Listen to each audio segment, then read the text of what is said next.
Welcome back, my most dedicated learners. It is truly inspiring to see your commitment to mastering English. We are on this journey together, and today we are going to explore the engine that powers fluency. Our topic for today is the magic of consistency, why small steps lead to giant leaps. The tale of two travelers, the sprinter and the tortoise. Once upon a time, in a world not so different from ours, two best friends named Alex and Mark decided to embark on a great adventure. They wanted to become fluent in English.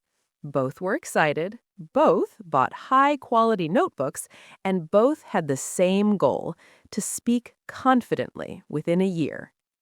However, their strategies were as different as a thunderstorm and a steady summer rain. Alex, the weekend warrior. Alex was a sprinter. He was a very busy man with a demanding job. He believed that to learn something complex as a language, one needed deep, intense concentration.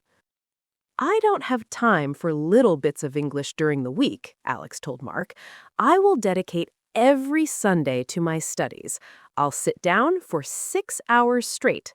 I'll conquer grammar, vocabulary, and listening in one giant leap. And so, every Sunday, Alex would lock himself in his room. He surrounded himself with books, coffee, and energy drinks. For the first 2 hours, he felt like a genius.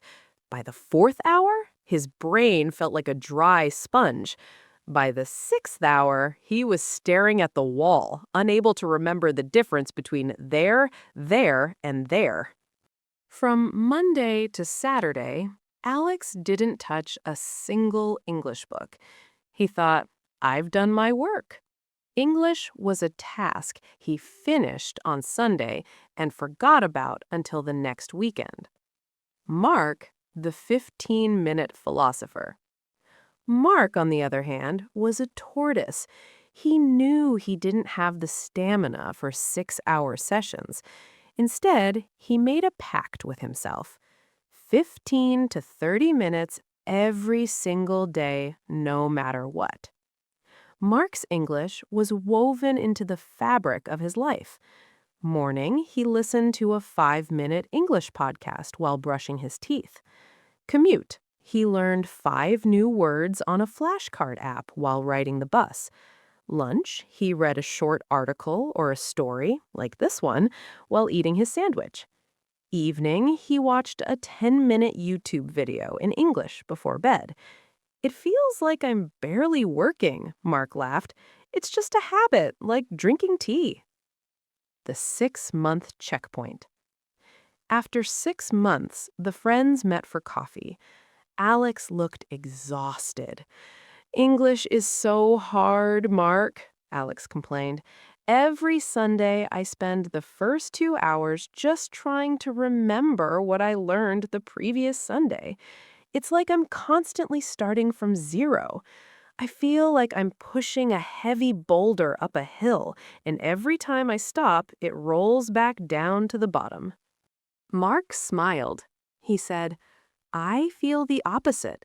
I don't feel like I'm pushing anything. It's more like I'm building a fire.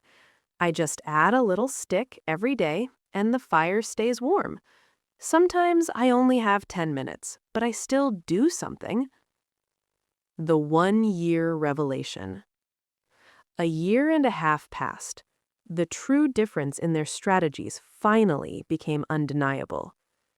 The friends attended an international networking event where they had to speak English with people from all over the world.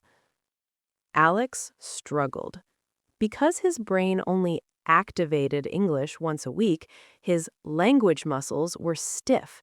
He knew a lot of advanced grammar rules. He had studied them for hours, after all, but he couldn't use them in a real conversation.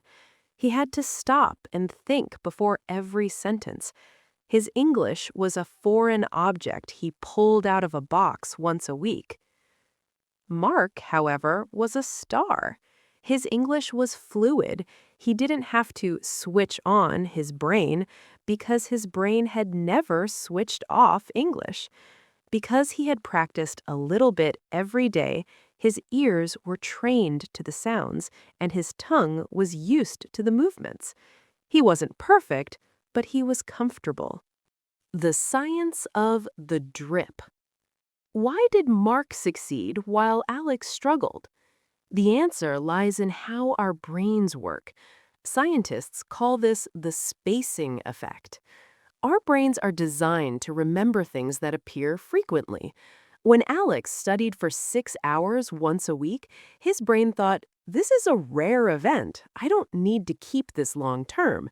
But when Mark studied for 20 minutes every day, his brain thought, this information keeps appearing every day. It must be vital for survival. I should move this to long-term memory. Moreover, Mark avoided learning fatigue. Alex's 6-hour sessions were painful, so he began to subconsciously dislike English. Mark's short sessions were easy and positive, so he looked forward to them. Your path to fluency. If you want to reach the B2 level and beyond, don't be a weekend warrior. Be a 15-minute philosopher. Keep the momentum. It's much easier to keep a moving car going than to start a cold engine every 7 days. Make it a ritual. Associate English with something you already do, like your morning coffee or your evening walk. Remember, you aren't running a race against anyone else. You are simply building a new version of yourself. A little bit of English today is infinitely better than a lot of English someday. I truly hope you enjoyed today's lesson and the story of Alex and Mark. I hope it inspires you to find those 15 minutes today. I strongly encourage you to listen to the story again. Remember, repetition is the secret key that unlocks the door to successful learning.